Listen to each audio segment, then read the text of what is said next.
Здравейте! Днешното видео е да покажа с какво подхранвам своята кожа и...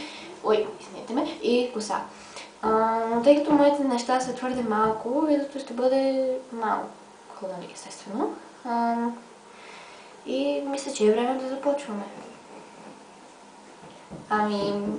Ето с този крем, който не го използвам кой знае колко много.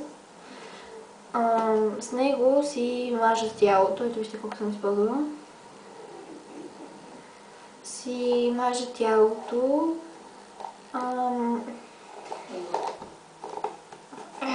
Затвори се.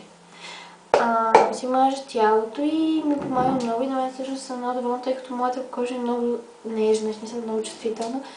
И си се маже и ми помага. И да. Ето пак, те са комплект тези двете. Само, че това е лосьон за тяло. Ето, лосьон за тяло, ето тук го пише. Така. Just Pink. 100 мл. Ето го. Много е хубава. Страшно много ми харесва. Така че ако някой път дойдете в Лондон, си го вземете, или ако го видите в България или там, където се намирате, като го видите, си го вземете, защото наистина е много хубав и Лена ми го купи не миналата, а по-миналата година и все още си е същия аромата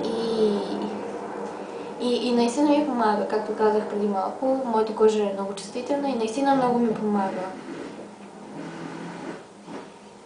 Ето, цветът му е бял и аз съм го използвала доста. И не знам сега дали ще има да ви покажа как изглежда. Ето изглежда някакси... Опа! Това не трябваше да става. Нещо. Ето изглежда по този начин. Бял на цвят. Мирише хубаво.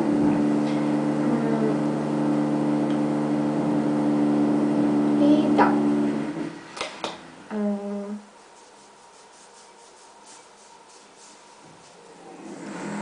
Предполагам, всички вече сте разбрали, че съм фен на One Direction и заедно с парфюма имаше и още един лосьон за тяло, който изглежда така и той също е хубава, така че може да си го вземете, ето 150 мл.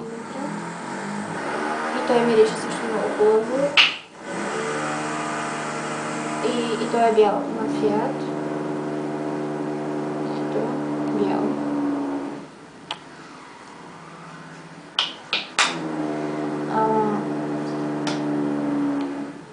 Косата я мия с ето този шампуан, който си го взехме от България, живеехме в Надежда 2.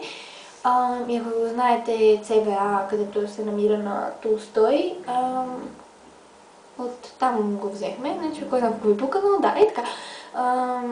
От там го взехме.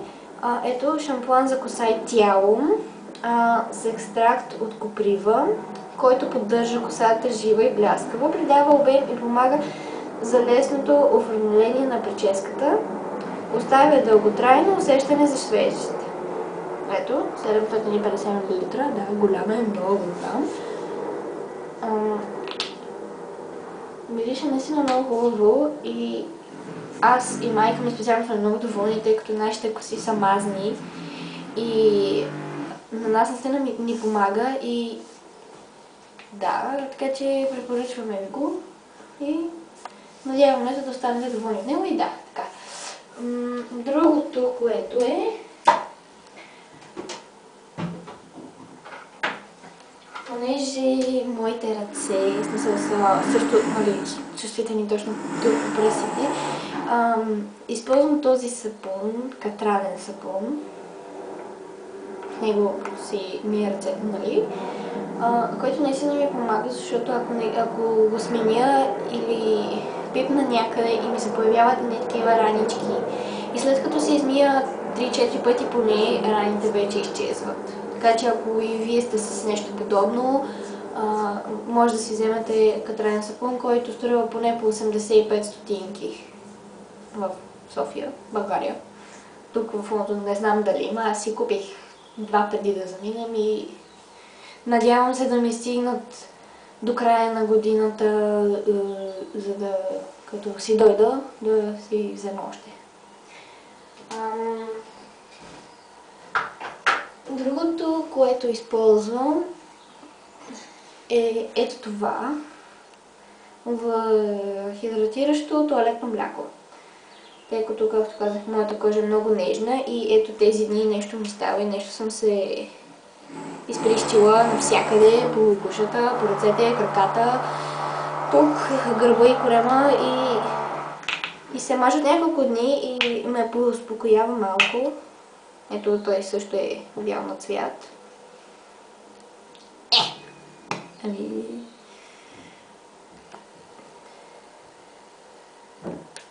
Опа, сложих малко повече. Нищо, ще го размажа. Ето, вижте го, бял на цвят.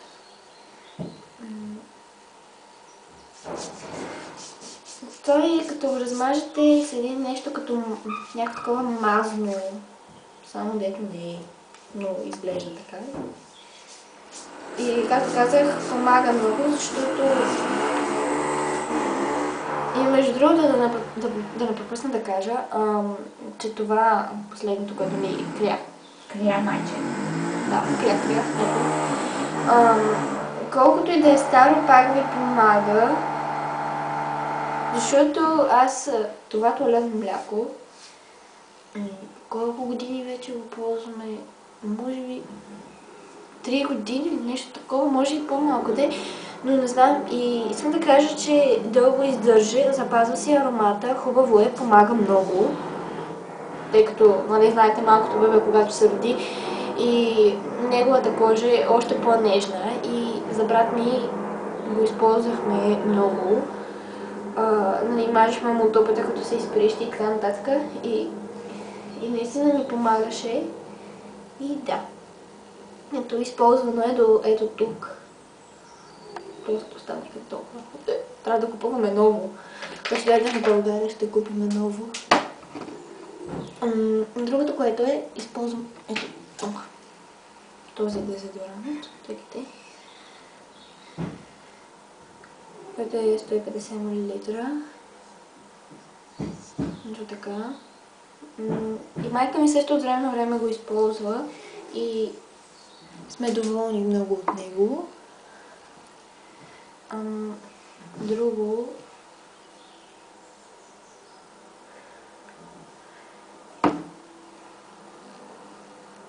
Извинете, повечето неща не знам къде се намират, тъй като дойдохме преди горе-долу една седмица и всичко се прибра за 5 минути и се набута и въобще не знам кой къде се намира. Но този парфюм е на майка ми, който въобще не мога да го разчита как се казва. Който е от 50 мл. Който го използвам от време на време, но без мама да разбере, защото ми че ще ме е къс.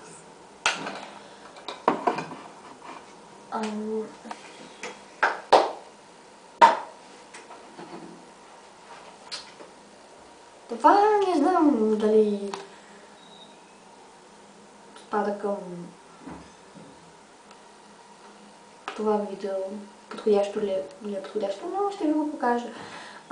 Това е, чакайте, депилатиор или нещо такова, който, ако ви е страх с самовръзначка или да използвате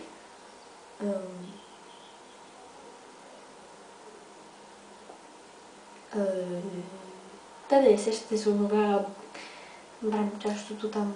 Забравих му името, но не може да ми дойде на кръла на езика ми, обаче... Както и да е, след това надявам се да се сещате за какво говоря.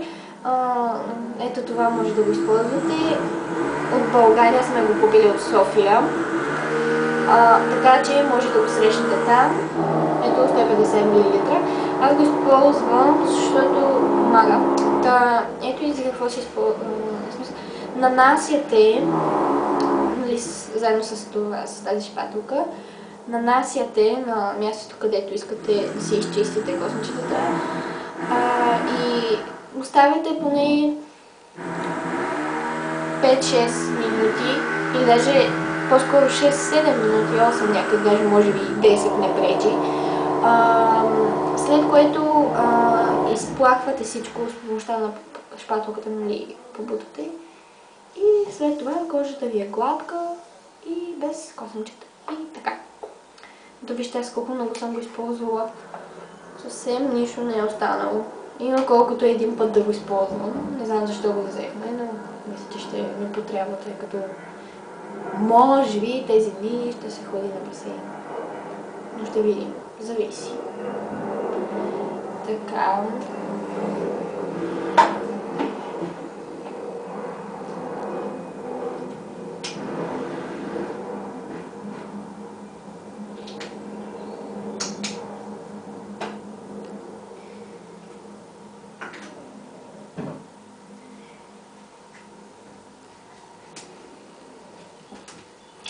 И това е за днес от мен. Както казах още на начало, виждате, че нещата са малко, но аз не съм от момичетата, които използват много козметика или всякакви такива подобни неща. И за това нямам толкова много, нали, козметика. И надявам се да са ви харесали нещата и ако са ви харесали, да си ги купите и вие. Ако имате някакви идеи какво да снимаме с Мона, долу в коментарите, всички знаете това. Извинете, но долу правят ремонт. Имаме съседи, Симоничо! Да, имаме съседи, които правят ремонт и постоянно бръмчат и главата ми е просто... Всичкото отгоре, че и бях ми като реве и като мрънка и главата ми ще се пръсне. Така, надявам се да ви е харесало видеото. До скоро, до следващото снимане и да. Чао!